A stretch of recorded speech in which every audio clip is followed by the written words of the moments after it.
I thought my son would quietly sit through his father's wedding, swallowed by the same silence that had smothered him for months. But when the bride raised her glass to toast, he stood up instead, and in front of the entire crowd, he shattered the perfect image she had built. For a long time, I convinced myself everything was fine, even when the cracks in our family were so wide I could fall through them. My name is Rachel, and I raised my son, Adam, mostly on my own after my divorce from David, his father. We lived in a modest but bright house on the outskirts of Portland, Oregon. Our days were stitched together with small comforts: Adam's endless appetite for pancakes in the morning, late-night movie marathons with popcorn, and long car rides where he'd practice the playlists he made, testing if his music taste could impress me. Life wasn't perfect, but we had a rhythm that worked. I carried 2 jobs, one as a librarian and another as a part-time freelance copy editor. It was exhausting, but Adam never complained. He pitched in where he could, mowing the lawn, walking our aging Labrador, Charlie, even helping me balance grocery bills when he started earning pocket money at a local bookstore.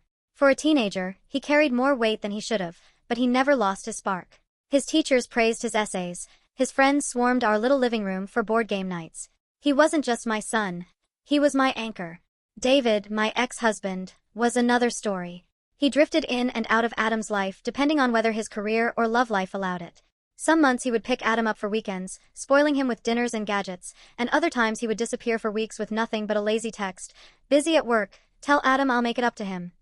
Still, Adam, ever loyal, never stopped craving his father's approval.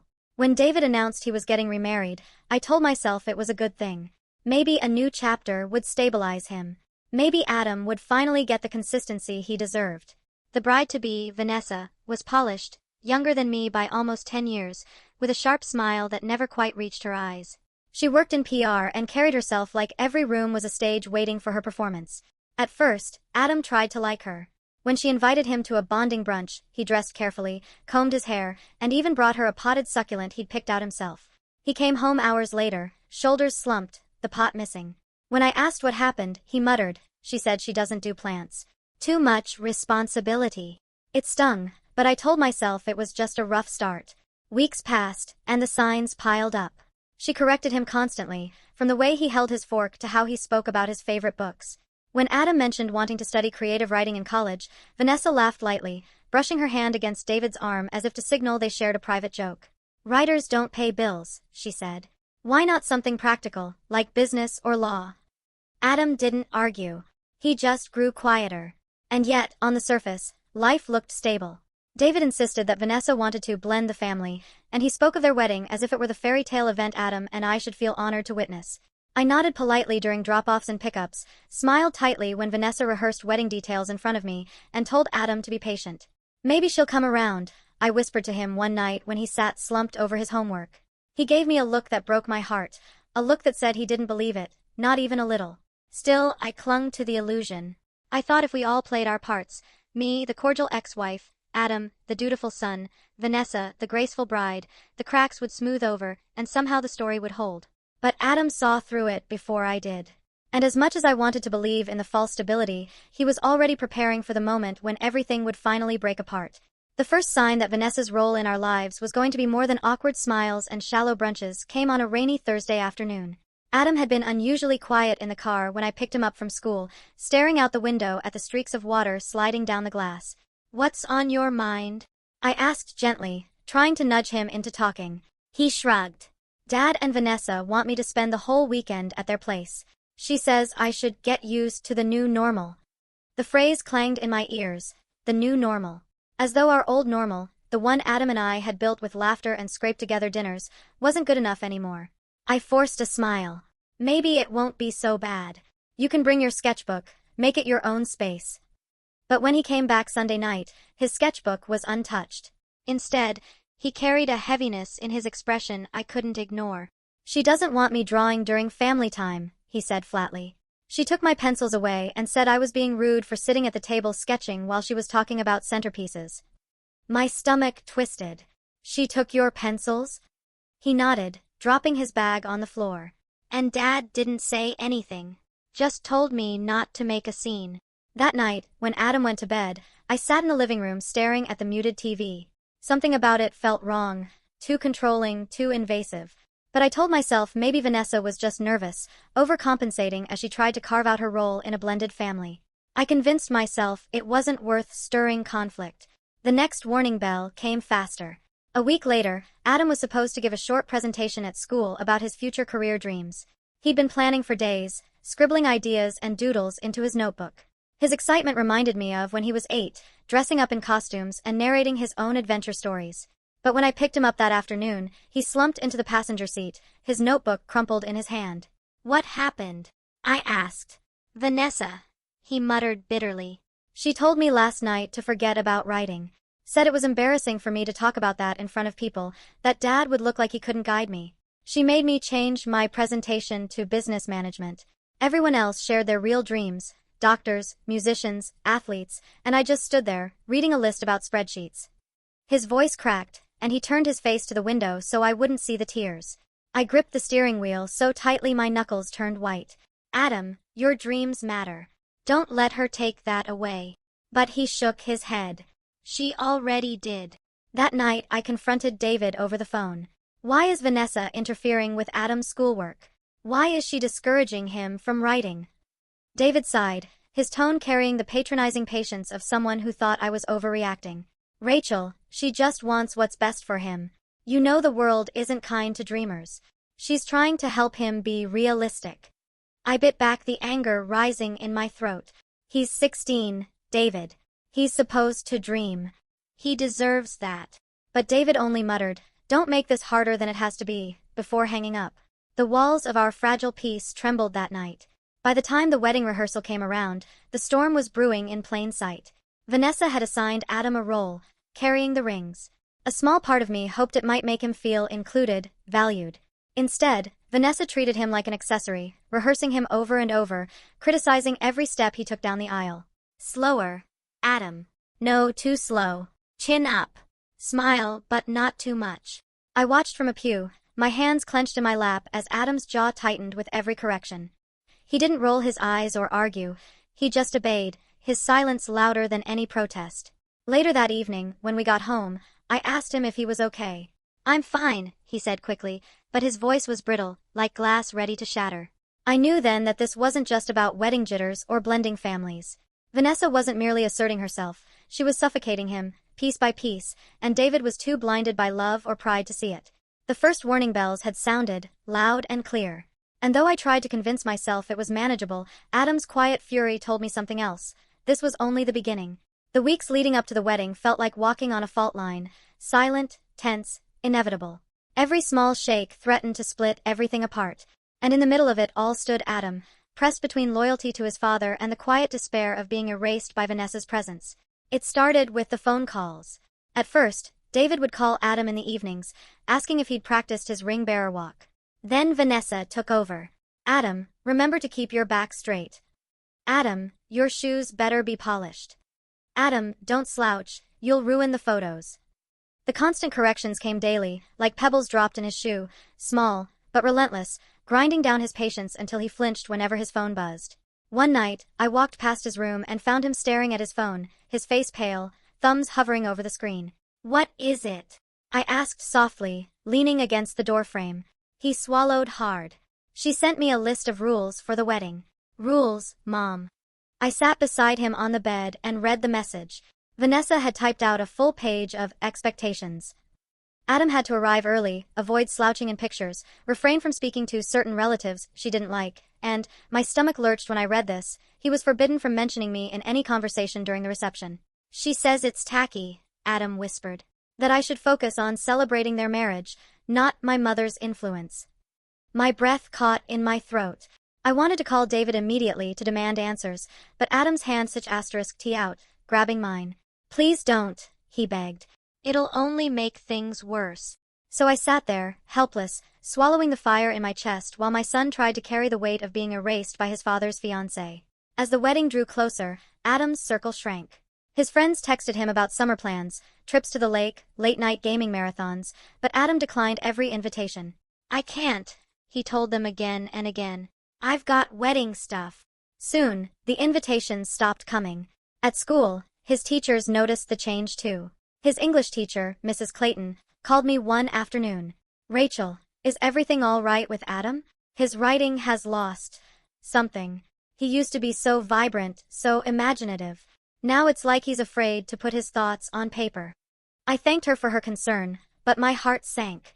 Vanessa's words, "writers don't pay bills," were poisoning him, stealing the spark I had nurtured for years. At home, Adam grew quieter. Dinner conversations dwindled to monosyllables. He no longer played music while doing chores or stayed up sketching dragons in his notebooks. Instead, he sat at his desk, staring at blank pages, headphones in but no music playing. Even Charlie, our old Labrador, sensed the change. He'd curl up at Adam's feet, whining softly, as though he could absorb some of the heaviness pressing down on his boy. The breaking point of this isolation came one Saturday when Adam was supposed to spend the day with David and Vanessa for a tux fitting. He stood in the doorway, shoulders tense, fiddling with his phone. "Do I have to go?" he asked quietly. The question startled me. Adam rarely resisted seeing his father, even when it hurt. "Yes," I said gently. "It's important to your dad." He sighed, grabbed his bag, and left without another word. When he came back that evening, he looked defeated. His tie was crooked, his shirt wrinkled, but the expression on his face was what gutted me, like he'd been drained of whatever energy he had left. "She said I looked sloppy," he muttered. "Said people would think Dad was a bad parent because of me." I opened my mouth to respond, but he cut me off. "And Dad just laughed." "He laughed, Mom." That night, after Adam went to bed, I sat in the dark living room, clutching a mug of tea gone cold. My son was being smothered, and David didn't see it, or worse, refused to see it. The isolation was no longer subtle. Adam was being pushed out of his own father's life, step by calculated step. And though he stayed silent, I could see it in his eyes. He was building something inside, something sharp and unyielding. The pressure was rising, and when it broke, there would be no going back. The rehearsal dinner was supposed to be a night of celebration. A chance for families to mingle, for laughter to rise above clinking glasses, for memories to be made before the grand event.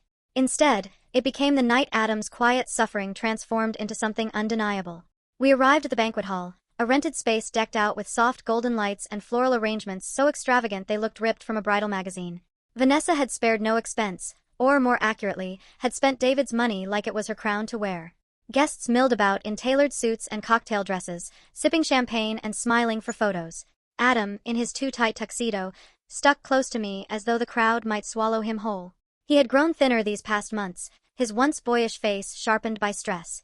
But even then, he carried himself with a quiet dignity that reminded me of my late father. As the evening unfolded, Vanessa floated from guest to guest, radiating charm. But when she passed by Adam, her voice dropped low enough for only us to hear. "Remember the rules, Adam. Don't embarrass us." Her smile never faltered, even as my son's jaw clenched so tightly I feared he'd crack a tooth. The first crack came during the speeches. David stood, raising his glass to thank everyone for coming. He droned on about second chances, about finding love again, about building a new family. I tried to listen politely, but my gaze kept darting to Adam, whose shoulders stiffened at every mention of new family. Then Vanessa stood, her hand on David's arm, her eyes glistening with faux humility. "I just want to thank everyone for embracing me," she said sweetly. "And I especially want to thank Adam for stepping up as ring bearer. It's not easy, I know, but it means the world to me." The words dripped like honey, but Adam's hands curled into fists beneath the table. He said nothing though, just stared at the untouched food on his plate. Later that evening, when most of the guests had retreated to the dance floor, Adam excused himself to the restroom. 15 minutes passed. Then 20. My gut twisted. I rose quietly, slipping through the crowd to look for him. I found him not in the restroom, but outside on the balcony, his back to me, shoulders shaking. "Adam!" I whispered. He spun around, his face wet with tears. In his hand was his phone, its screen glowing with a message thread. She texted me," he stammered. I took the phone. It was Vanessa. "If you ruin this wedding in any way, you'll regret it. Your dad deserves happiness, not a selfish boy who clings to his mother's shadow. Remember, I can make him believe anything about you." My chest constricted, rage surging through my veins. "She threatened you?" Adam nodded, choking back a sob. "She says she'll tell Dad I stole from her, or that I screamed at her, or whatever she wants. And he'll believe her. He always believes her." The weight of it crashed over me. For months, I'd watched her slowly dismantle his confidence, but this was no longer subtle manipulation, it was open warfare. And she was using David as her shield. I pulled Adam into my arms, holding him as tightly as I could. Listen to me. You are not selfish. You are not a liar. And you will not let her erase you. But his voice, muffled against my shoulder, was filled with despair. What's the point, Mom?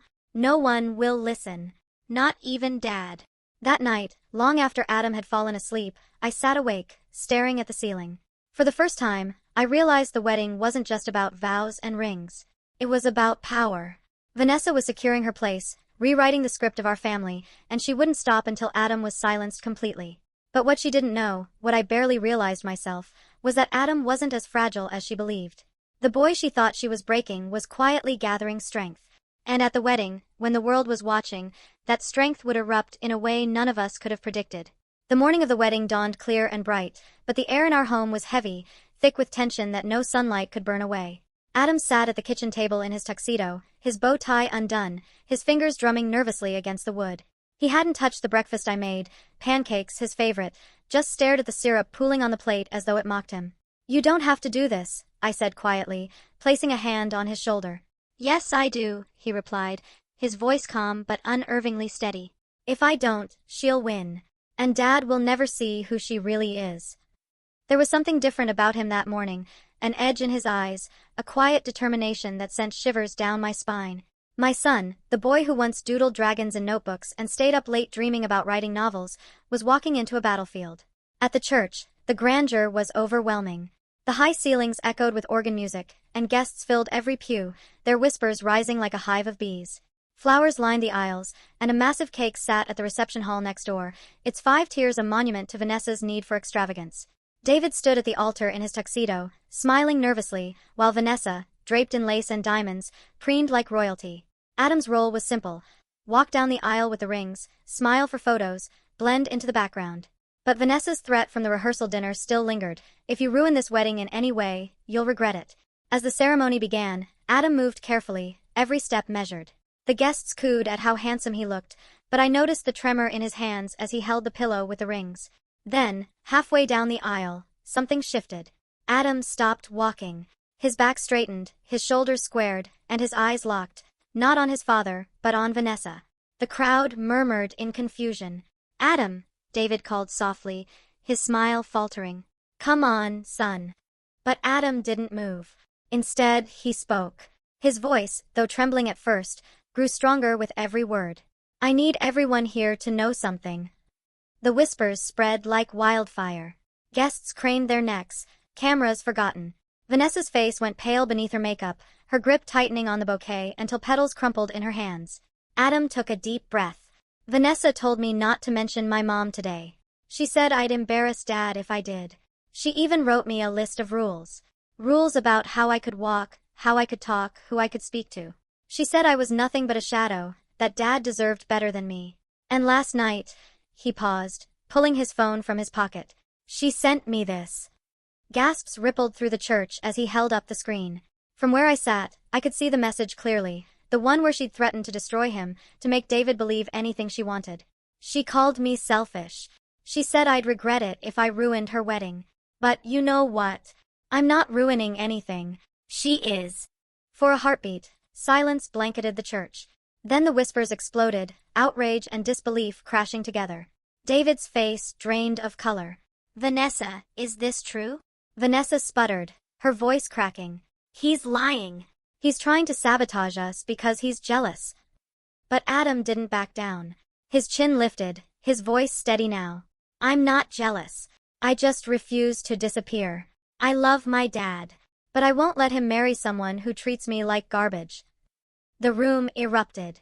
Some guests stood in shock, others muttered angrily.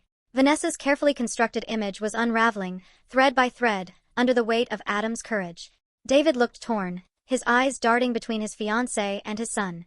Vanessa, he asked again, more desperate this time. She reached for his hand, but he pulled away.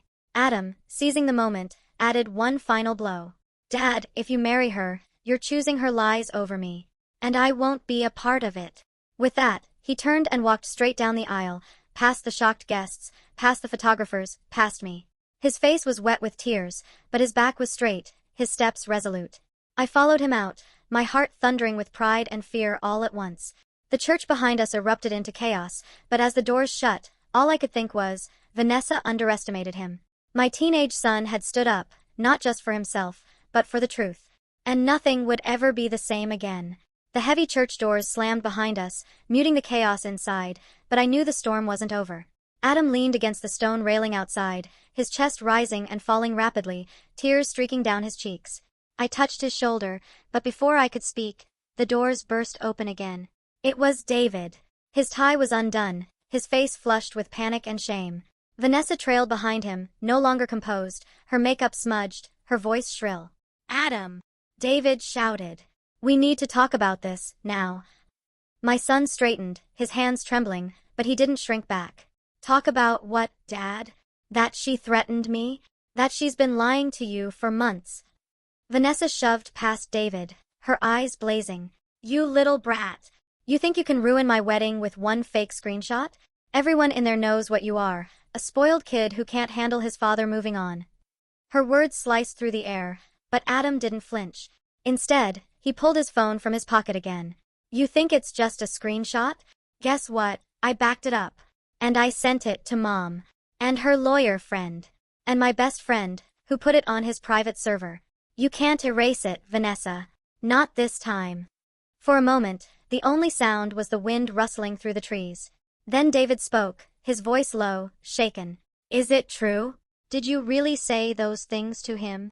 Vanessa's fury crumbled into desperation. She reached for his hand, her tone shifting instantly to syrupy sweetness. "Baby, you know how teenagers are. They twist words, they make drama. He's just jealous. He doesn't want us to be happy."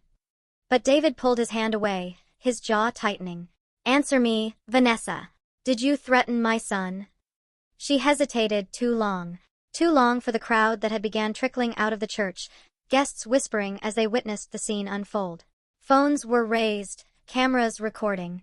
Vanessa realized too late that her stage was collapsing. Finally, her mask shattered. She screamed, her voice raw. "Fine. Yes, I said it. Because he is pathetic, and you've let him control you for too long. This wedding was supposed to be about us, about our future, and instead it's been about babysitting your whiny, useless son." Gasps rippled through the onlookers.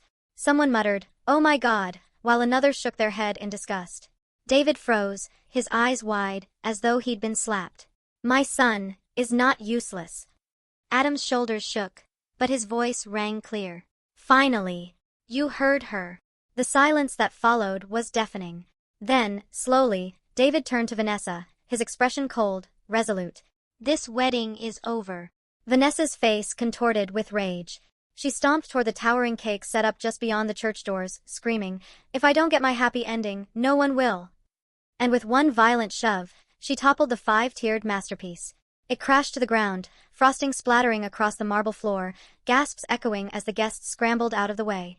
Cameras clicked furiously. Guests recorded every second, Vanessa's meltdown immortalized in pixels. She pointed at Adam, her voice shrill with venom. "You ruined everything. You'll regret this for the rest of your life." But Adam, standing tall despite his trembling hands, met her gaze with steel. "No. You ruined yourself." David's voice broke through the madness, steady and final. "Leave. Now." Vanessa screamed one last time, then stormed off, her veil trailing like a ghost of the life she tried to steal. The crowd parted, watching her disappear into the parking lot. For a long moment, no one moved. Then a round of murmurs swept through the guests, sympathy for Adam, disapproval for Vanessa, shock at the scandal they'd just witnessed. David turned to his son, his eyes filled with regret. "Adam, I'm so sorry. I should have listened sooner." Adam's face crumpled, his voice small but resolute. "You almost lost me, Dad. Not because I didn't love you, but because you wouldn't see me." The words landed like stones, heavy and undeniable. David reached for him, but Adam stepped back, tears streaking down his face. He wasn't rejecting love, he was demanding respect. And for the first time, I saw it in David's eyes. He understood. The wedding was destroyed. The cake was ruined. The guests would go home with stories that would echo through the family for years. But in that moment, I knew something far greater had been salvaged. My son had fought back. And he had won. The churchyard was nearly empty by the time the dust settled. The shattered cake was being swept up by catering staff, Guests had shuffled away in hushed clusters, and the once grand decorations fluttered limply in the breeze, like remnants of a dream that had soured. But amidst the wreckage, there was something else, a strange, quiet relief. Adam sat on the steps, his tux jacket discarded, his hands folded in his lap. He looked exhausted, like a soldier after battle, but there was a calm in his eyes I hadn't seen in years. I sat beside him, not speaking, just letting the silence do the work words couldn't. David approached slowly, as if afraid Adam would vanish if he came too fast. His tie hung loose, his shoes scuffed from pacing, his face etched with a mix of shame and dawning clarity. He stopped a few feet away, then lowered himself onto the steps across from us. "I don't even know where to begin," he said finally, his voice rough. Adam didn't look at him. "Then don't. Just listen."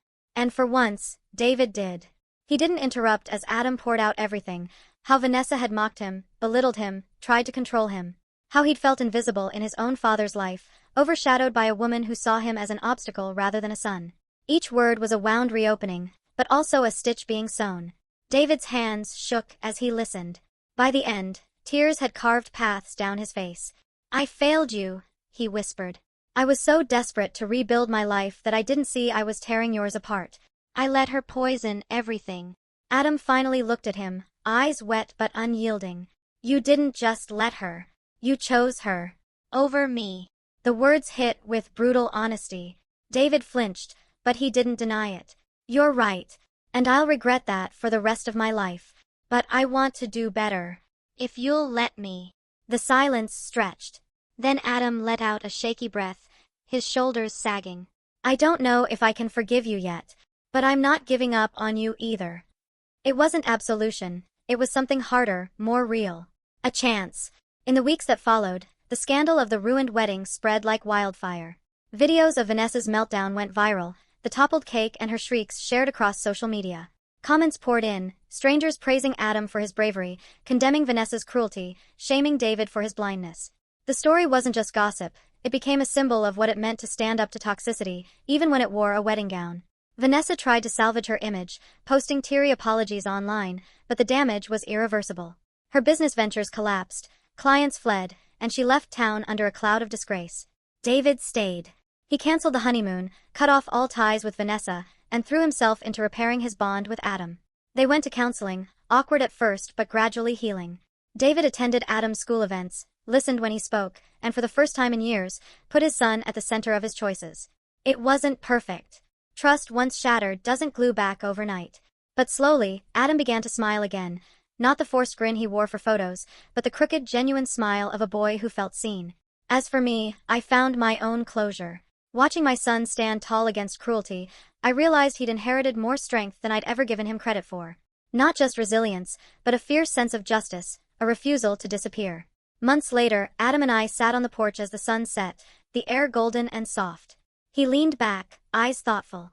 "Do you think Dad will ever get it completely right?"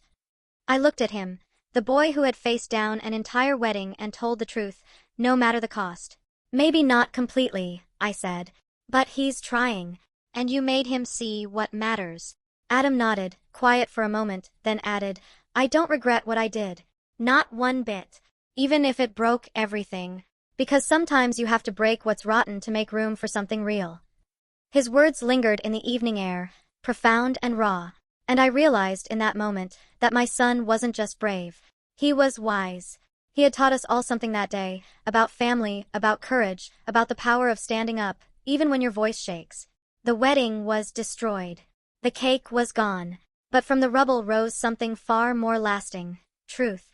And truth, once spoken, cannot be silenced.